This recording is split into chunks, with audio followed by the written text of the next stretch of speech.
linguistic objects.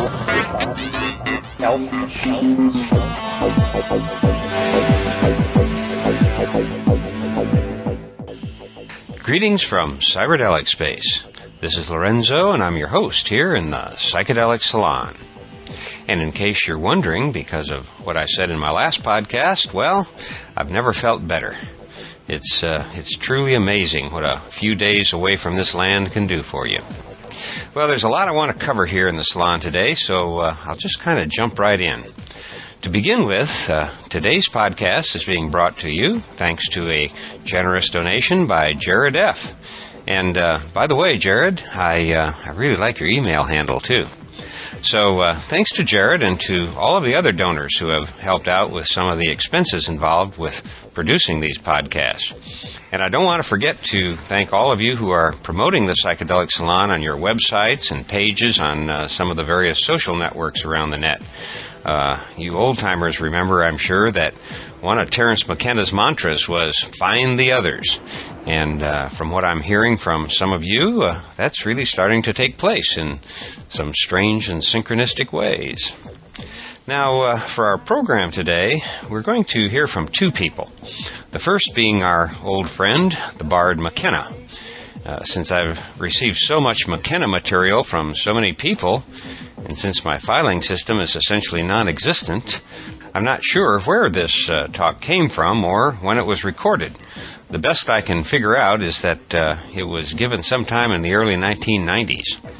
And the second thing I'm going to play for you today is a conversation that Matt Palomary and I had a few days ago.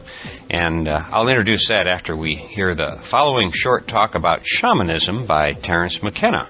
It's only about 18 minutes long, but I think you'll hear a couple of ideas from Terence that we haven't heard here in the salon before.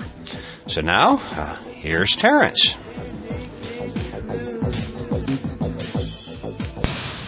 Well, in 15 minutes to try and say something about shamanism and hallucinogens, we're just going to touch the surface. And I figure the simplest way to do this is just to sort of unload on you how I see these things. Shamanism is not some obscure concern of cultural anthropologists. Shamanism is how religion was practiced for its first 1,000,000 years. Up until about 12,000 years ago, there was no other form of religion on this planet. That was how people attained some kind of access to the sacred. And so shamanism then becomes about technique. And if any of you are students of the literature of shamanism, you probably know that one of the great overviews of shamanism is contained in Mircea Eliade's book, Shamanism, The Archaic Techniques of Ecstasy. The Archaic Techniques of Ecstasy. In other words, shamanism is not so much a religion as ordinarily conceived as it is a kind of pre-rational science, a kind of methodology for attaining a certain kind of experience. And then the question becomes, what experience and what's so great about it? Well, the experience that is attained, if we can attempt to rise to some kind of cosmic overview so that we are not dealing with the experience in the context of what the Mazatecs say or the Witoto or some other tribal people. But when we attempt to pool all of this descriptive data, then what is the experience that the shaman is having that is making him or her an exemplar in their own society, and in a sense, almost superhuman? Well, if you analyze thousands and thousands of these shamanic experiences, both plant-induced and non-plant-induced, the overwhelming connecting thread is boundary dissolution. This is what the experience is that we are all seeking, that we call terrifying wonderful, desirable, horrible. But what it is it's the experience of having the roof fall in and the floor fall out all at once. Boundary dissolution. Why should that be so important, so wonderful? Because it acts psychologically in the human being like a birth experience. The world is made new. Everything is seen through newly opened eyes. Now, there are many techniques of shamanism for attaining this state. Celibacy, withholding food, ordeals, flagellation, mutilation. Doesn't sound like a program for a lot of fun, does it? And then hallucinogenic plants. Now, it's a question which always emerges at these conferences. All of you people are talking about drugs and plant substances. Isn't there another way to do this? Isn't this what the great yogic systems, the great tantric systems of thought have opened up for us without the self-polluting act of ingesting a plant into our bodies and polluting our precious bodily essences? The answer is no. No.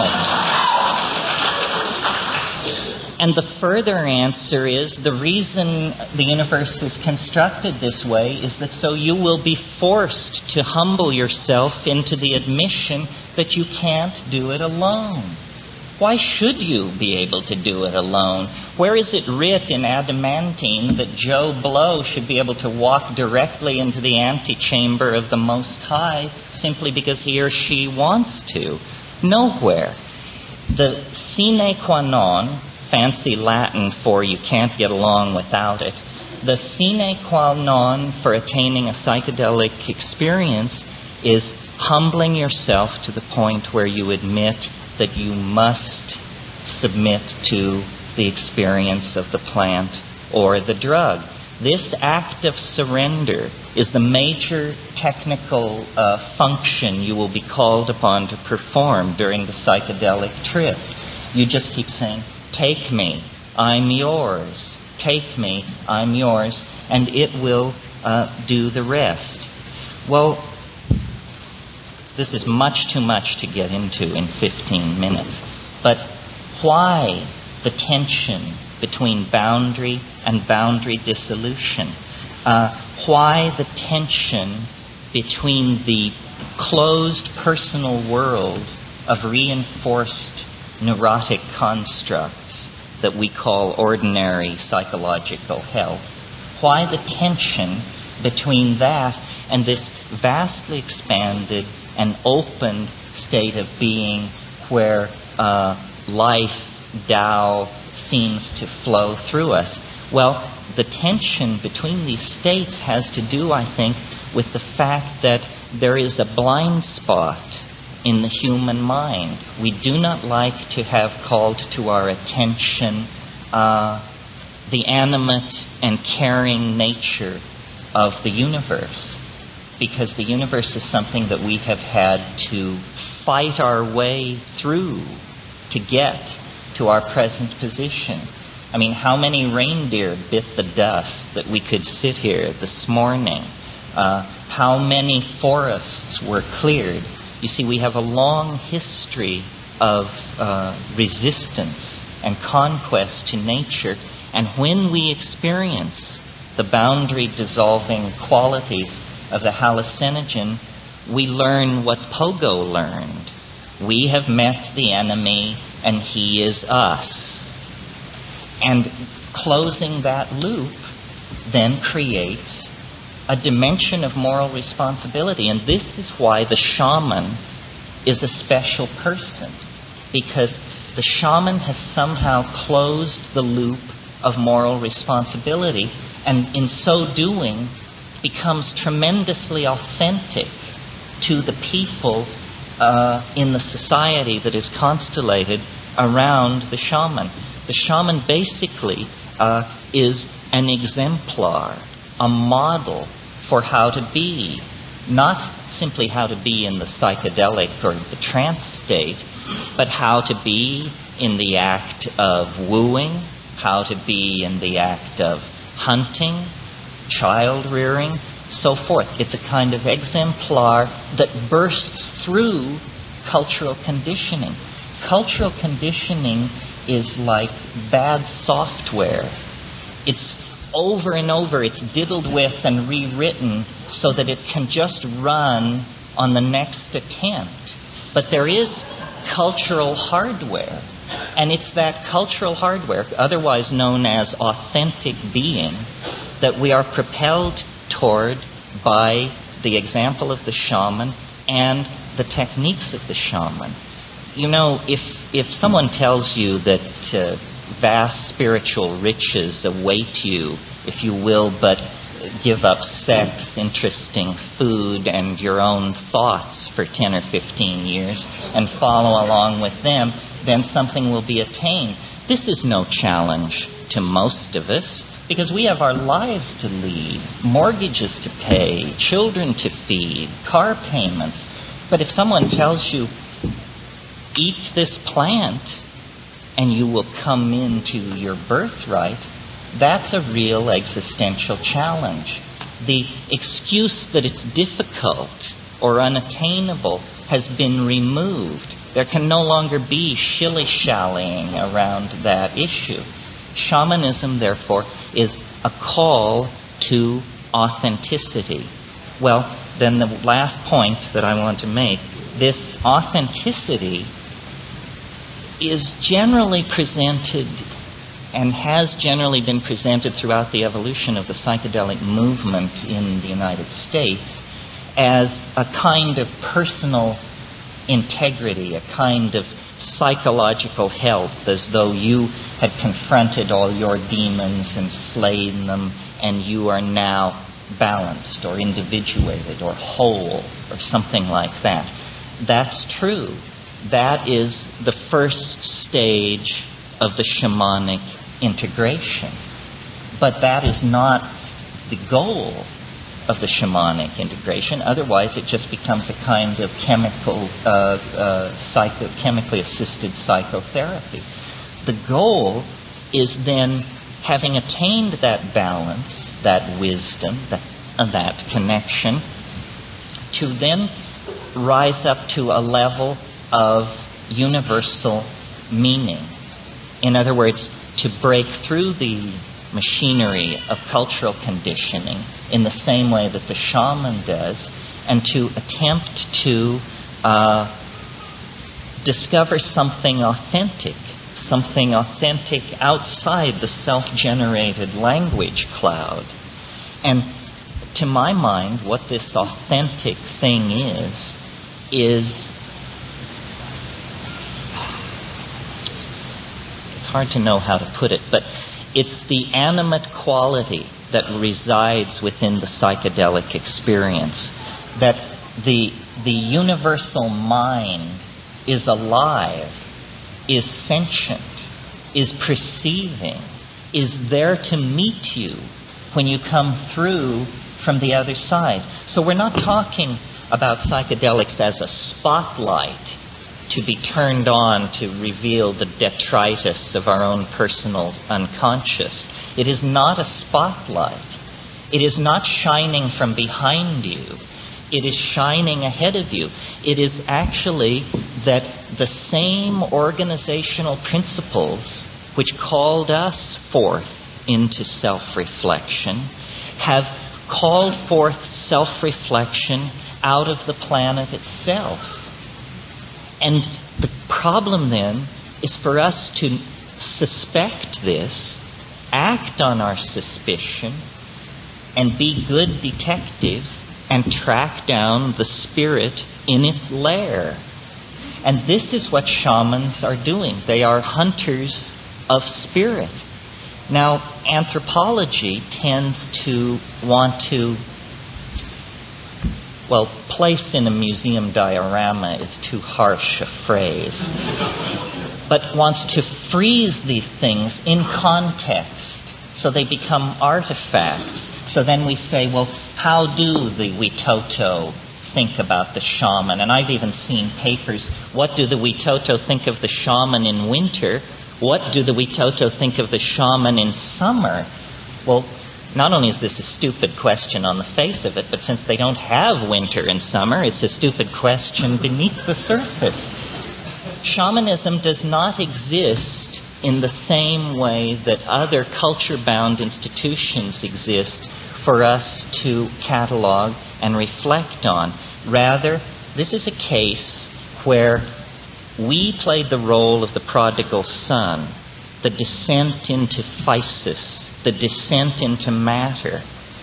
For 15,000 years we have wandered to a desert, and we are now very well adapted to the deserts of rationalism, materialism, state politics, patriarchy, so forth and so on. But there is no food in a desert.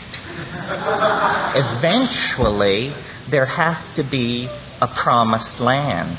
And I believe that many people in this room know that personally, that promised land is the psychedelic experience. The larger challenge, and it is a larger challenge, it's easy to fix your own mind.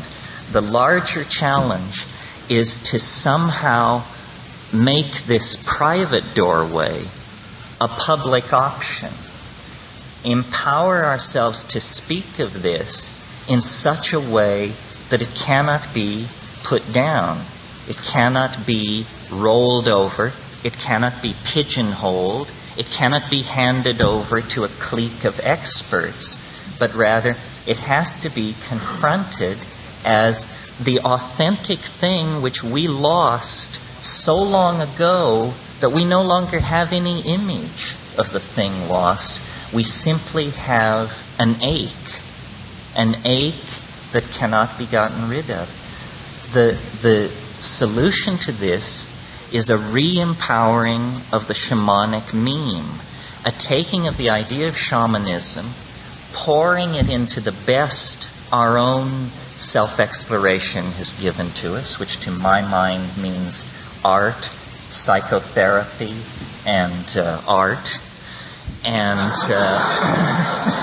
to try to empower these institutions to give back our authenticity that was lost. The cultures that possess shamanism function, the entire culture, as a shamanic model for those of us who wander in the prodigal's desert of materialism. And through the work of people like Gordon Wasson and Richard Evans Schultes, and in the 19th century Richard Spruce, the tools have been cataloged, the magical plants. And I don't believe that shamanism without hallucinogens is authentic shamanism or comfortable shamanism. Now, this is a great debate in anthropology. Merciliade on one side saying, when shamanism turns to narcotics, it has entered a decadent and final phase. The very use of the word narcotics betrays such a botanical naivete that you know you're not going to be happy with what follows. Wasson, on the other hand, said a shamanism that does not resort to hallucinogenic plants is a shamanism that has lost its roots. A shamanism that relies on ordeals, pathological personalities, and withholding of food is a shamanism that has lost a sense of its techniques and its efficacy. So the last thought I would like to leave with you is, and I hope I'm preaching to the converted, but if there's a single person in this room who doesn't know what I'm about to say, then it's worth repeating. And that is, we are not bullshitting you. This is not yoga. This is not NLP, not to knock those things. This is real. It is so real that you can take the most hardened, rational, reductionist asshole and drop him in to that environment and he will meet his maker. You know, it dissolves you. It dissolves you into a confrontation with authentic being. And this is what we are starving for. This is how we've gotten into the messes and mess that we're in. Take seriously the techniques of shamanism. Study the plants. Make real choices. And then don't diddle the dose. Once you've done your homework, go for it.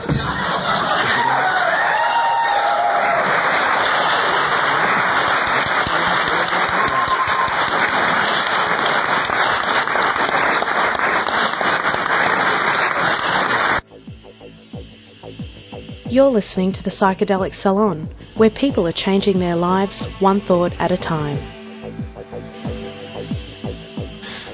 Don't diddle the dose. There's really not much you can add to that truism. Jonathan Ott's way of saying that is, beware the dreaded underdose. And while those statements may seem funny on the surface, if you have a lot of experience with these sacred medicines, you know how serious those two statements really are.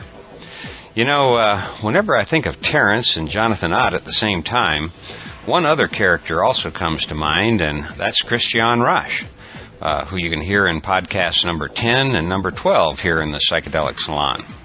They each had their special areas of expertise, and Christian's is shamanism. In my humble opinion, Christian is, without any doubt, the world's current leading researcher, teacher, and thinker about shamanism. I remember one night in Palenque when a bunch of us were sitting on someone's porch talking long into the night, and somebody asked Christian how many great shamans he had met in his life. And his reply really took us all by surprise. He said, if I remember correctly, that he had only known 2 people who he would call fully realized shamans. And then he went on to define what he meant by that. Now, I may have this wrong, and perhaps someone who talks with Christian at a conference someday can ask that question again and let us know what he has to say. But no matter what the specifics are, I'm positive that he thought that such people are very rare indeed. Now, the person you're about to hear from right now, Matt Palomary, has sometimes been mistakenly called an urban shaman, and even by me, I must admit, and I'm sorry for that, Mateo. But he is always very quick to set the record straight. Matt, or Mateo, as his friends often call him, is a longtime student of shamanism, but he is not a shaman. I personally believe, however, even though he hasn't been calling himself a healer or a curandero, I personally believe that he's certainly on that level today. Now, you've heard from Mateo before in podcast number 80 and 89, but today I'll be talking with him about his new book, a very rich and personal memoir titled Spirit Matters. Several months ago, I read it in manuscript form, and I'm currently rereading it now that the book is actually in print. And I'm here to tell you that it reads like a hair-raising novel. Matt's life has truly been an adventure. And for anyone who is trying to bootstrap himself or herself up from a difficult childhood, well, Mateo's story can be a true inspiration because it shows that, without a doubt, spirit truly does matter. In fact, it may ultimately be the only thing that matters. So please join Matt Palomary and me as we have a little chat here in the Psychedelic Salon.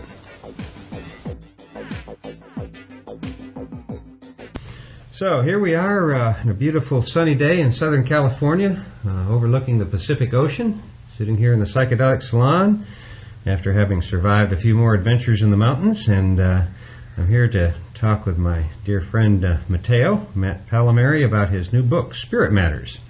And what I find really unique about this book is that, you know, you've been writing for, I guess, probably 25 years or more and teaching writing, and as far as I know, this is your first, well, it's the first nonfiction work I've read that you've done, and you probably have done other nonfiction, but this is the first one. It's a memoir.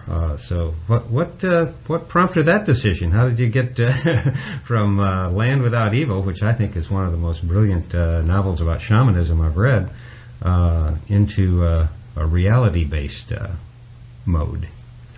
Well, thank you. And I didn't pay him to say those things. I really appreciate that. I've been researching shamanism all my life. I was into lots of things when I was younger, and then I read Carlos Castaneda books when I was 18, which made a big impression. And I began researching shamanism, and I went through a phase in my life where I did lots of altered states research as a very young man. I won't get into all that because it's in the book. But I was researching, and I took off. I finally got to the point where I took 13 years of my life off and didn't do anything at all. I wouldn't take aspirin if I had a headache, coffee, nothing. And I was a vegetarian for 23 years. And through all my research, I got connected to a gentleman by the name of Terence McKenna, who really opened my eyes to some things about the plants. So I was writing novels. I've written, I think, 9 novels, published 2 of them. And I was writing a novel about shape-shifting. And I was researching the lycanthropy mythos. And lycanthropy, for those of you who don't know, is basically the werewolf mythos, which gets into shape-shifting. And I discovered through my research at university libraries that there's a lot of shape-shifting, particularly in South America, tied in with visionary plants. So I did some extensive research on visionary plants. And I wrote a novel about a guy who became a shapeshifter, and I almost got it published, but didn't happen for whatever reasons. But I was really drawn into the plants and the things that they could bring. So I first read about ayahuasca, I believe it was 1990. And I knew quite a bit about it because I read everything I could get on it at the time, which wasn't very much. This was at University Library, UC California, actually. And I was on a mission to find it. And it took me just about 10 years. And I found it. So I got myself somehow invited to spend time with a shaman from Peru, and got to experience it firsthand. And it really changed my life incredibly. And so I started to pursue it more and more and more. And at this point in time, I've been working with it for 9 years. I've been to the jungle like 10 times doing extended plant diets. And there was a period there a few years back where I was doing it roughly 30 times a year. And what was happening was, as my life was unfolding and developing and going down this path, is that my life started getting weirder than anything that I could write about. And then I suddenly realized that, it wasn't so sudden, I guess, but my life was weirder than anything I could think up and imagine. And I also figured out that a lot of the things in my life that I thought were like normal, like I thought everybody grows up like this, I found out it was actually quite unusual. So I got pushed by a lot of people to really record my experiences, and through all that, things evolved, and the book came out of it. And it's been really wonderful so far. It's doing very good. Well, you know, I can attest to the fact that your life is quite unusual. In fact, of course, I read the manuscript a number of months ago, and I'm on my second read of the book now. And to be honest, you know, I'm amazed that you're both alive and not in jail, quite frankly. I mean, it starts out with you growing up in a concrete Irish Catholic ghetto, and you know, some of the experiences were, to me, just totally horrific, because I grew up in sort of a Ozzie and Harriet kind of environment, and didn't grow up on the street. And I hope that some of our friends here in the salon, particularly young people who might be having a difficult time of it, whether they're in an inner city situation or in a deeply conservative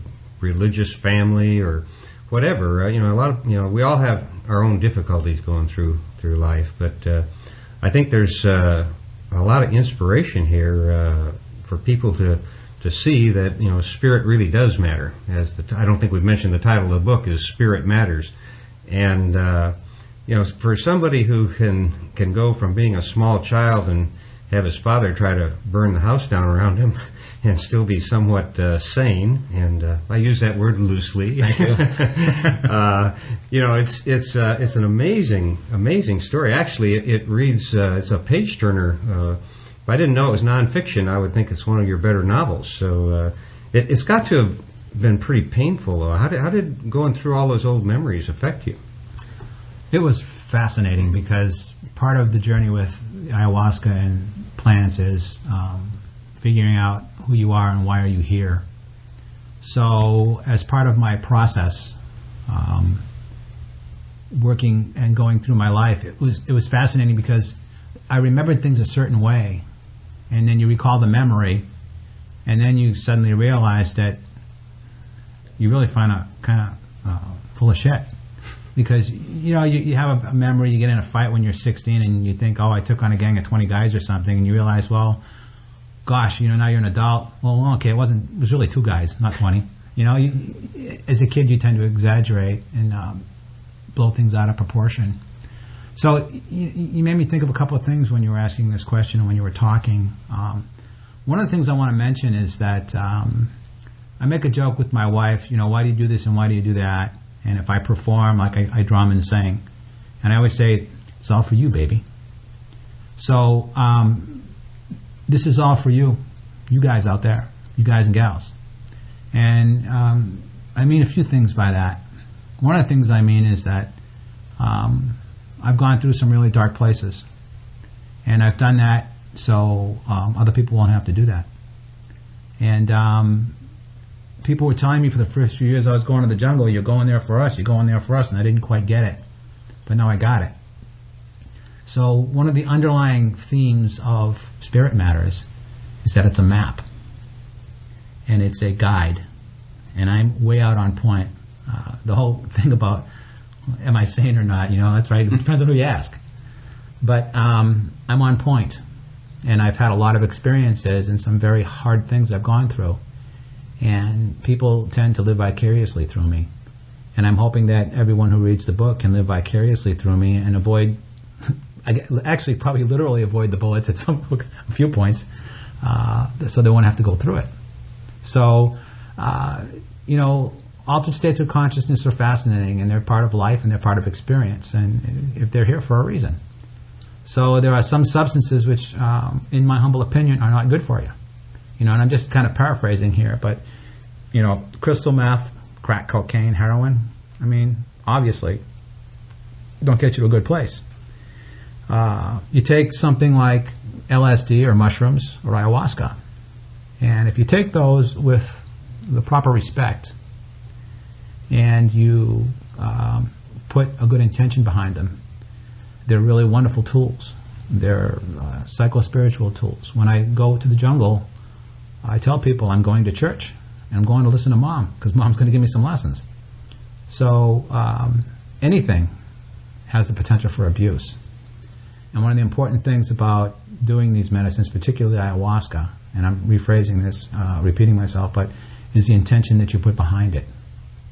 So I've learned these things and I've gone through these passages, and I'd like to think that what's taking me 50 plus years to learn and barely make, somebody who maybe in their 20s can read it and go, okay, I got the memo.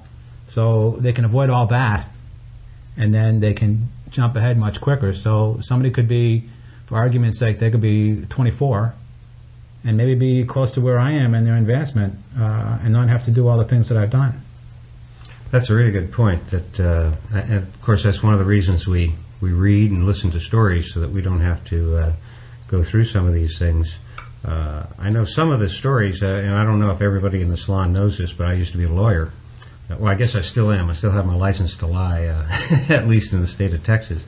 But there is a lot of talk about basically illegal activities. And I'm not talking about just taking some sacred medicines. I'm talking about hardcore criminal activity before they force you into the service. And I don't want to give away too much of the book because it is an exciting read and a lot of fun, and every page has an adventure on it. I know that when I got about midway through the book, there was a little breathing point in your life, and I thought, oh boy, I can really relax a little bit. The tension was building up, and then I realized you're only about 28 years old at that point, and I thought, oh no, I got a lot more to go.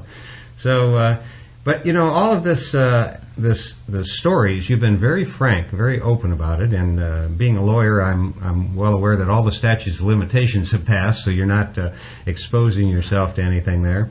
But what do you think about perhaps people that might pick this up and see, where you come from, and maybe discount the whole story just because it was a pretty rough beginning for you?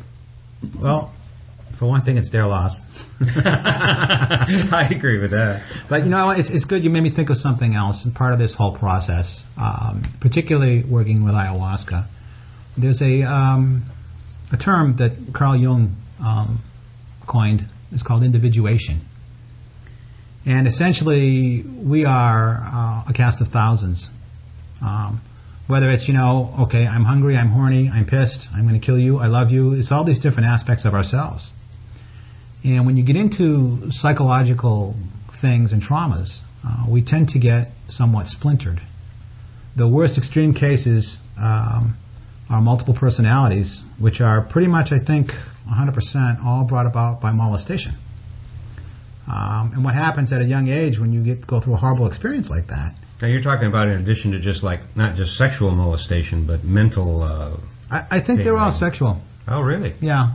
All the cases I've studied have been. There may be other cases, and then you can get off into schizophrenia and all kinds of weird things, but primarily multiple personality, which has always fascinated me. Always gets into a molestation thing, and what happens is that the personality is under such traumatic stress that it basically breaks and reforms into something new in order to deal with it, because it can't deal with it.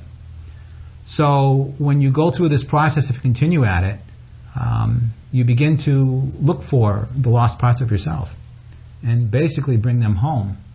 And the more you bring them home, the more whole you become. And the more whole you become, the more aware you become, and the more you are in the moment, and the more you can deal with things. So I've been really stepping up the pace with this thing and this process. And one of the things I've learned, I have a very wonderful, wonderful personal coach who's working with me, and I work with her and with the medicines and working together with them. And she calls things secrets. We all have our secrets. And we all have our shadows, which ties in with the... which Anne Shulgin talks about quite a bit, too. Yes, in fact, in Shulgin, she inspired me quite a bit, and she's... has some responsibility for me writing this book because she encouraged me to write about some of my experiences. So in this shadow work, in the secrets, so to speak, if you're an asshole, you don't know it. And I hope that's okay to say on the podcast, but the FCC is not here, right? You don't know it. You don't realize it. Because what you do when you're being that is you project it onto everybody outside of you. And you make them it so you don't have to look at yourself. So the key is to find your secrets and to reveal them so you can deal with them properly. I consider myself to be blessed because I was never molested or any of that weird sexual shit, thank God. But anybody who has, and it's happened to other members of my family, when you're a kid and you're molested and something horrible like that happens, you're helpless. And then you get all the shame and the guilt and the judgments from society that goes with it, which are really a load of crap because you were helpless and you're innocent. So people need to realize that, on one level it's not their fault and it's really nothing to be ashamed of. The thing is to realize it, face it, and deal with it and move on with it. So the process of writing the book was part of that process of rediscovering myself or selves, bringing all my selves with a small s home, with the self with a capital S being in charge, being, daddy's home, basically, and taking charge. And one of the fascinating things that happened to me, primarily with the ayahuasca, is that my feminine side was non-existent. I am, and Lorenzo can attest to this, I'm the original hard ass. And I went through 30 years of my life never crying. And it wasn't like, I'm not going to cry. There was just nothing there. And when I started working with the ayahuasca, my femininity, my repressed femininity, which is what's wrong with our society, by the way, started coming to the surface. And I had a couple of years where one thing or another just sent me bawling. Like, I had a really incredible moment. My mother called me one morning for my birthday, and she calls me. I pick up the phone, and she goes, oh, by the way, my mom was very cool. And she calls me, and she says, happy birthday, honey. And I just started bawling. And I'm blubbering. I'm like, "Woo!" And she's like, oh, honey, what's wrong? What's wrong? And I'm like, "Woo!" And she's like, what's wrong? What's wrong? And I'm going, "Woo!" And she goes, is this those plants and stuff you're working with in the jungle? And I go, yeah. She goes, okay, honey, have a good cry. And I got through it. So I went through this for a couple of years, and an amazing thing happened. My intuition started really rising up. So my point here is that when I started integrating my repressed femininity and bringing it home, because it was basically abandoned and sent out to lunch or to another planet or whatever, when I started integrating it into myself, that part of me, the intuitive side of me, really, really started to rise up. And now it's been getting to the point where there's been a lot of telepathic experiences and other things. So no matter where you've been in your life, no matter what you've done, there's nothing to be ashamed of. And some people were uncomfortable by what I've written. And it comes down to this. I'm not ashamed of where I came from. I'm not ashamed of who I've been or where I've been. I've learned. And the most important thing is, what am I now? And what am I becoming? Good point. Yeah. Good point. As you're laying this out just now, I remembered our spiritual mentor who a year or so ago told me, he said, well, you can't change the past, but you can change the way you think about it. But in your case, thinking about it actually changed the past, because instead of 20 guys, there were 2 guys. And so for you, the past really has changed. And the other thing that came to mind that as you were talking was what one of our friends recently just channeled this song from his deceased brother, where he said, be the one you want to be with, be the one they want to be with. So it's you have certainly made a lot of strides, because I can guarantee after reading your book, about the first 35 years of your life, you weren't the one I want to be with. Neither did a lot of other people. You said in 1990 you started really getting serious about trying to get a hold of all the information about ayahuasca that you could find. And, it's the more you learn about it, the more intimidating it gets, at least from my standpoint. And even in my case, the more experience I have. I know at the end of last week, as we were beginning our final ceremony, it was all I could do to go up front and take a sip of the tea. And I was saying to myself, what are you doing? Why are you doing this? And in fact, I realized that possibly one of the main reasons I've been sick for the 6 weeks going into it is I was looking for an excuse to get out. I was trying to find a way to not go, and so I went sick, and now I'm feeling better than I've ever felt for at least for many, many years. So, I can't answer the question for myself, but can you answer that question? What made you go to the jungle to drink this strange brew in the first place, and more importantly, what keeps you going back? Well, one of my mottos throughout my life has been, I want to try everything at least once. But I have to modify that, because there's some things I don't want to try. I don't want to try getting gang raped. That's okay. Somebody else can deal with that. That's not for me. But on this path, and this path is not for everybody. And that's why one of the reasons I say I go for other people, and I do it for you. One of the things about it is that you go through different levels in the teaching. Now, I think I've said this before on the podcasts, but certain substances, for argument's sake, and this is my humble opinion, takes things like, say, MDMA and LSD. In my humble opinion, they don't have any consciousness inherent in them. They're amplifiers LSD amplifies lots of things inside of you and amplifies your perceptions. MDMA is what they call an empathogen, I believe. So it can be emotional and, heart-opening, but they don't have an inherent intelligence. Ayahuasca and mushrooms do, and there is a method to the madness, and it's been a common experience to see things happening when I'm getting within a few days of doing some ayahuasca where things start happening that are a bit out of the ordinary in my life. So I've gone through different levels where there's a landscape. There's a DMT landscape, which I've spent a lot of time traveling in, and there's like the crystal castles and other things that are inherent in it. So I found that as I've gone through different levels with it, I can get to a point where I don't seem like everything. It seems like I've seen it all, and things aren't going to really change. And okay, maybe I won't do this anymore. But then I wait because I see it, and then all of a sudden I shift to a whole new level, and it starts teaching me something on another level. And it takes you through different tests, the things, to see if you're ready for certain things. And then I can go through an experience, and then suddenly that experience will connect with an experience I had 5 years ago, and it'll make sense.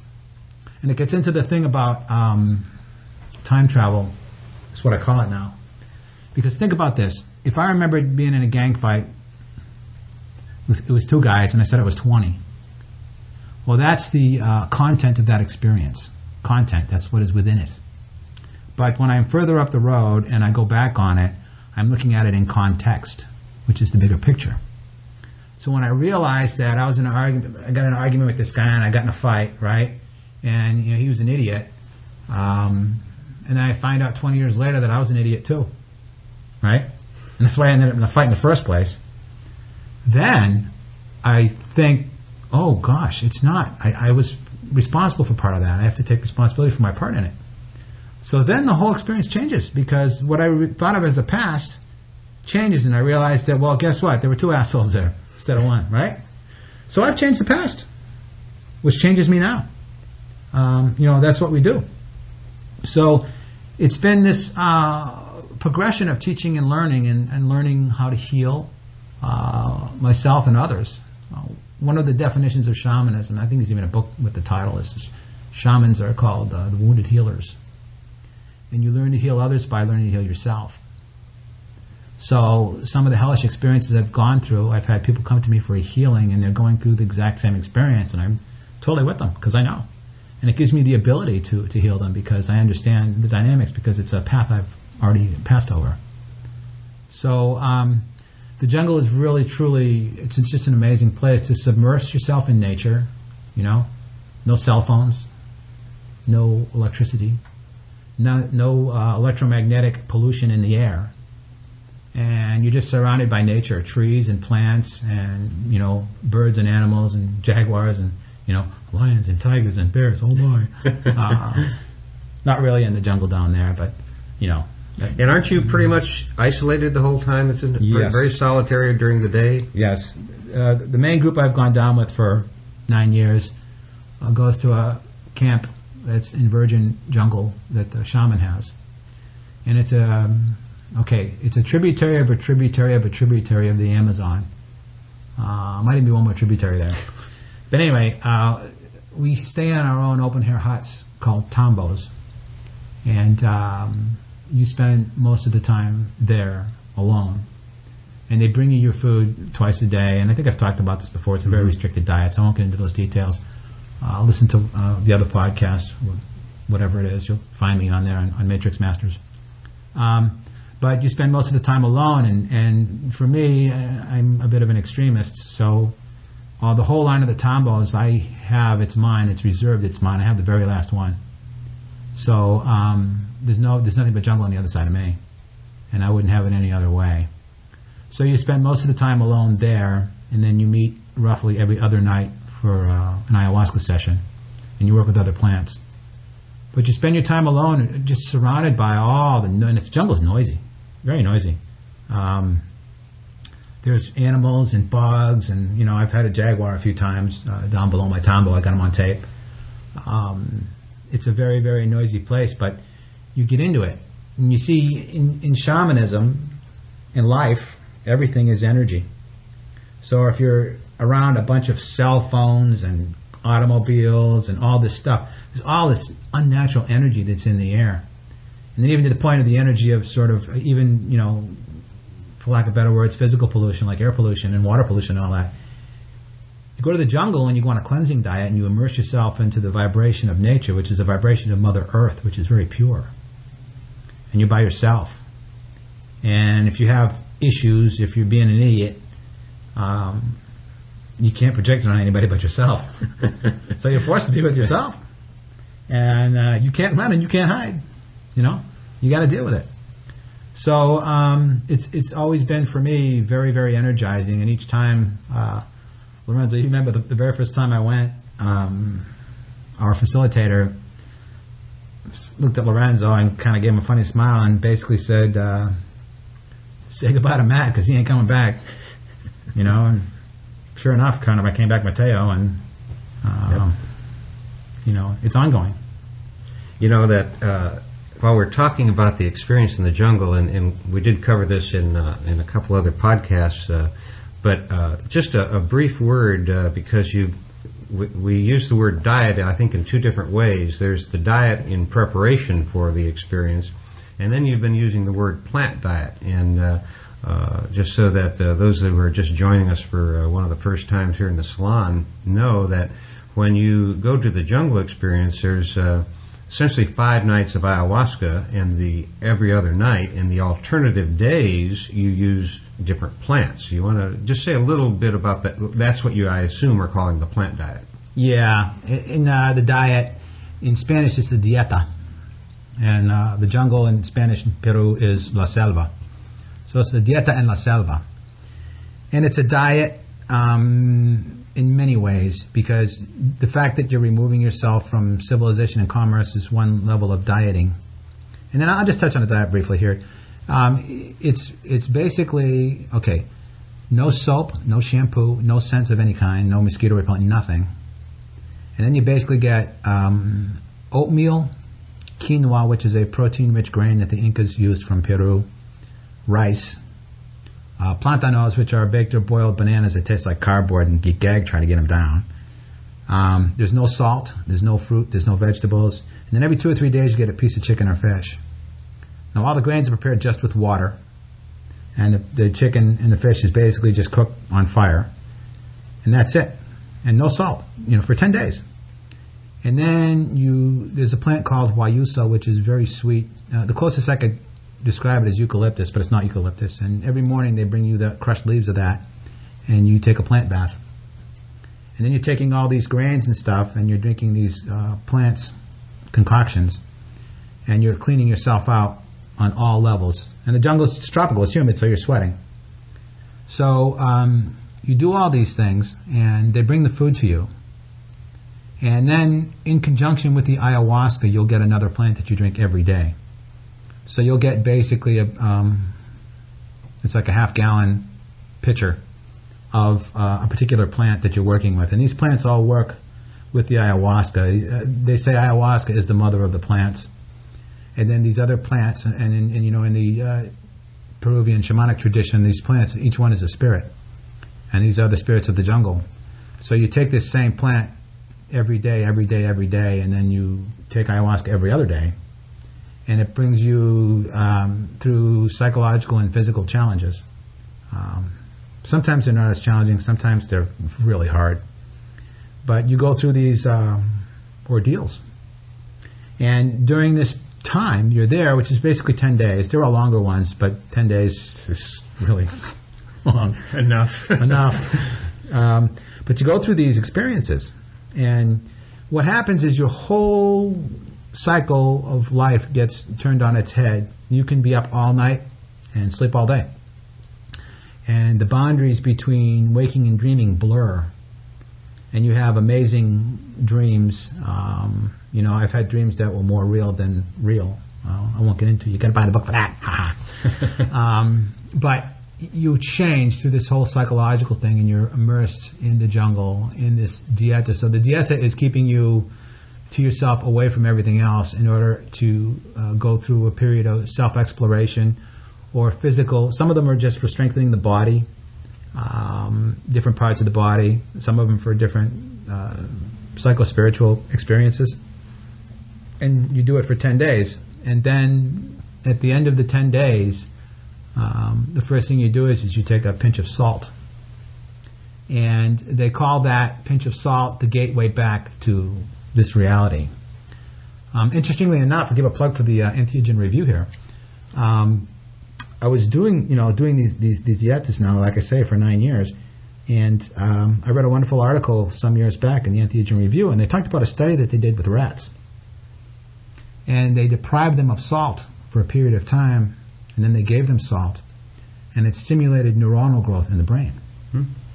So it is a known fact that ayahuasca basically rewires your brain. So if you think about these indigenous people that go back since before dirt, millennia, it's prehistoric, right? And somehow they figured out the knowledge of doing these plant diets and working on yourself with plants like ayahuasca, and then taking it and really sort of kicking it into second gear and enhancing it with the whole salt part of it. It's fascinating when you think about it, because the neurochemistry these guys know is just mind-boggling. Mind-boggling. So it's really something that I feel incredibly, incredibly blessed and privileged to be able to experience. Blessed to be part of that, and blessed to learn this knowledge that is really disappearing. With all the rape of Mother Earth, for lack of better words, the abuse. These wonderful plant spirits who have done so much for me. And the other thing I want to mention briefly is that when you do these different plants, these spirits, and you take them into your body for that period of time, and you work with them for all that time, they're always with you forever after that. And you can sometimes call on them. When the shaman, the ayahuasquero, singing the Icaros, he's singing to the spirits of the plants and the animals, and you can call in their energies to come and help you in healing. You flatter them. There's an expression called whistling through the forest. And, somebody who's unaware can walk into the jungle and just see a bunch of plants, and on one level they all look the same, But there are spirits and forces that are hidden there, and they can kill you. Some are very deadly. They can harm you, they can heal you. And when you go into the jungle and you do this thing called sort of whistling through the forest, you're basically saying, I know you're there, I respect you, and I'm asking you, if you can help me. So basically when you sing to them, you're flattering them. Oh, you beautiful babe. If you see a babe, if you're a guy, I'll just go say a guy for the example. It applies across the board, no matter what your sexual orientation is or whatever. But let's say you see a girl and hey, you're a sweetheart, and I'm going to bring you flowers and perfume and chocolate, right? Well, you're singing to these plants and these spirits and telling them how beautiful they are and how much you honor and respect them. And part of you is also saying, please don't hurt me too much. You know what I mean? But you flatter them and ask them to come when you sing to them. And they come and deliver and do healing and open you up in lots of really wonderful and magical ways. Well, before we close, and I want to make sure everybody knows how to find you and get a copy of your book, which I think is very inspirational myself. One last question. I'd like to see if we could make a little distinction between a couple words, curandero, healer, ayahuasquero, and shaman. I know you go out of your way to make sure that people don't call you a shaman. You're a student of shamanism, and there's a fine distinction between some of those, but if you maybe just touch on that a little bit, I think it'd be good. Sure. Well, a curandero is a healer, and it's in Spanish, the cur, C-U-R, says it's a person who cures, and if they're feminine, it's curandera. Also, in more sort of, Mexican Spanish is brujo and bruja, but that's more sort of inclined toward calling them sorcerers. And sorcerer doesn't always have a negative connotation as people put on it. An ayahuasquero is a person who specifically works with ayahuasca. I worked with some amazing people down there who weren't ayahuasqueros, but who were curanderos. And they would say, one of them is really old-timer, he was amazing, Guillermo, says, I am a plant man, My father was a plant man. My father's father was a plant man, and I basically come from a long line of plant men. I like to say that ultimately, if people were waking up, that everybody's a shaman. But a shaman could do healing without even using any plants or substances, possibly. American Indian shamans used lots of different plants and things, but they were different. But it doesn't matter because you're using the spirits of nature to work with. Healers can be different things. Healers can be, massage therapists and a chiropractor are a healer. Doesn't necessarily make them a shaman, although they could be applying shamanic techniques. But I've worked with some Shipibo Indians who were ayahuasqueros who were really experts at massage. So, they're curandera ayahuasca healers. But, there are distinctions. I mean, some regular medical doctors can be healers, although some of them I wonder about. So, I think it has to do with the energies that you work with in order to bring about the healing. And for me, in my experience and what I've learned, shamans are people who are masters of energy. And part of our purpose here on this planet is to learn how to handle energy in the proper way so that we can become responsible cosmic citizens, because we're dealing with great, tremendous power. And if you're not impeccable and you don't know what you're doing, you're playing with more than fire. So I hope that's a good answer for... Well, yeah, and I didn't plan it this way, but basically what you're saying in the end is spirit really does matter. Damn straight. And the title of your memoir, of course, is Spirit Matters, and there'll be links with the program notes for this for people to be able to find it and find you, but let's eliminate the middleman. How can they find you directly? For one thing, it's available everywhere, but my publisher is Mystic Inc. Publishing. MYSTICINK PUBLISHING.com, mystikinkpublishing.com. The other thing I want to mention is mattpallamary.com, MATT, P as in Paul, ALLA, M as in Mary, ARY. I have a section there on shamanism with some pictures and some essays and some things, and I get the biggest hits there, and I think it's because the podcasts I'm doing and people who are really interested in these ancient healing ways. Well, Cassawak, I appreciate you saying that, and for those of you who are wondering why I'm calling him Cassawak, you need to buy the book, and you'll find out. Thanks a lot for stopping by, and be well, my brother. Thank you, and thank you so much for having me, and thank you everybody for listening. Spirit really does matter. Well, I guess there's not much more I can say right now about Mateo's memoir, Spirit Matters, other than I am sure that you won't be disappointed when you read it. On the program notes for today's podcast, I'll put links to both of Mateo's websites as well as to our own Amazon store, where you'll have the opportunity to pick up a copy of a great book and in the process help put a little food on a starving writer's table. Now, before I get to a comment that one of our fellow saloners posted to the program notes for one of the recent Timothy Leary podcasts, I'd like to mention the fact that several of our elders are having some physical challenges these days. When I was discussing this fact with a friend recently, he said, "What are we going to do a decade or so from now when all of the great elders have moved on?" And my reply was to go and take a close look in the mirror. The time has arrived for each and every one of us to become our own elders. On more than one occasion, you've heard Terence McKenna advise us to avoid all gurus and people who claim to be spiritual superiors of ours. Look within, and I'm sure you'll find all of your answers are already waiting for you, simply for you to clear away the chatter and noise of the default world first, in order to hear them a little better. Be your own elder, no matter what your age, for you are most likely a very old soul already. Listen to your heart.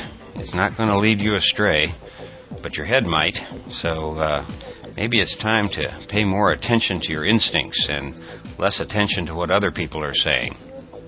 Of course, there can also be some valuable input available from others, like our fellow saloner. I call him Dr. Purple. Dr. Purple is the way it appears on the website. Anyhow, Dr. Purple had This to say in the comment sections for the program notes to podcast number 127, which featured Timothy Leary's talk titled How to Use Your Head. Here's a part of what Dr. Purple had to say.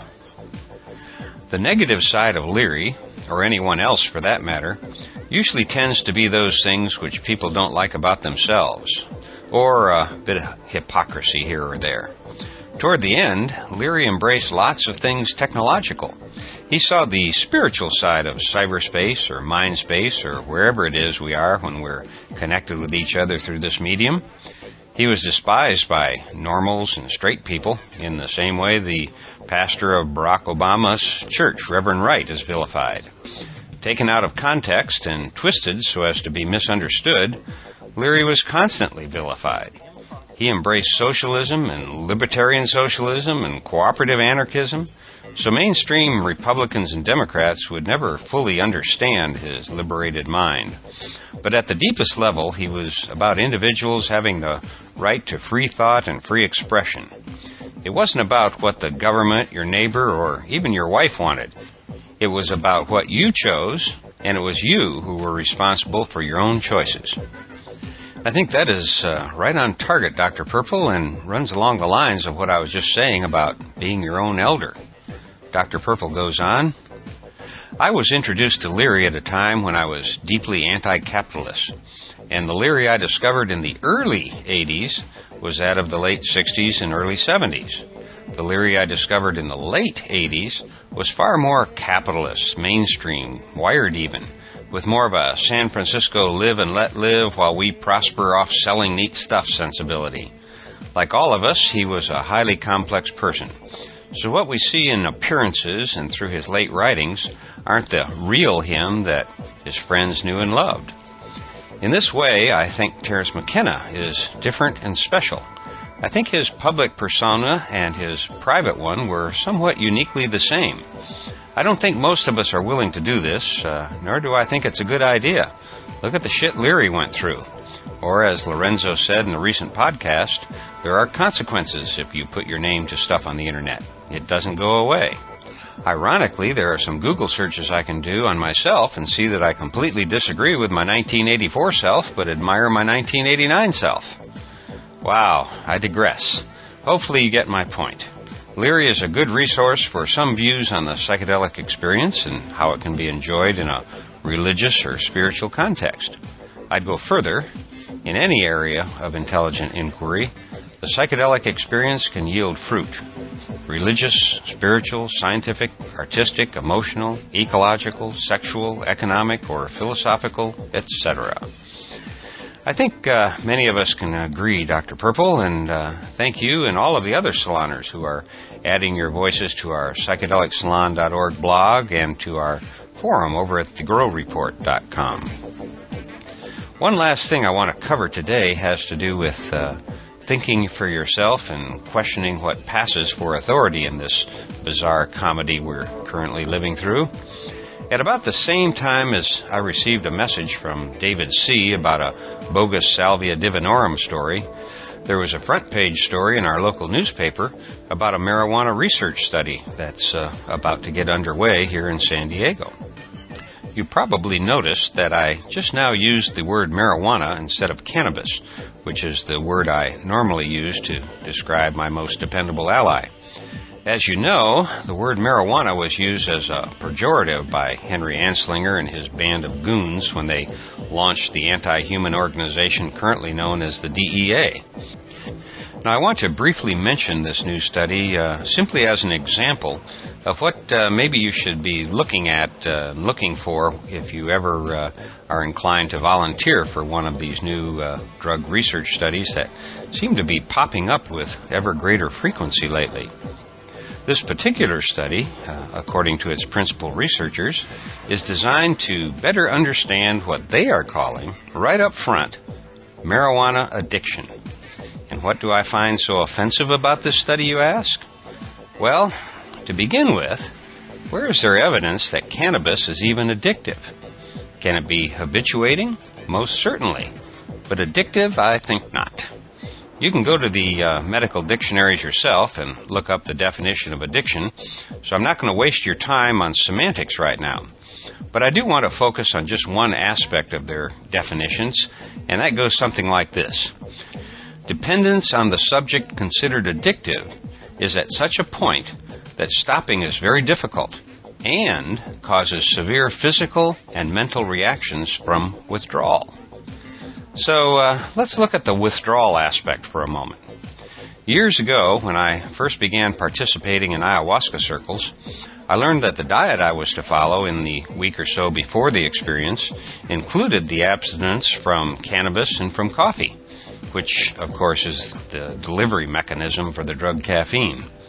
At the time, in addition to my 2 daily cups of coffee, I was a heavy user of cannabis.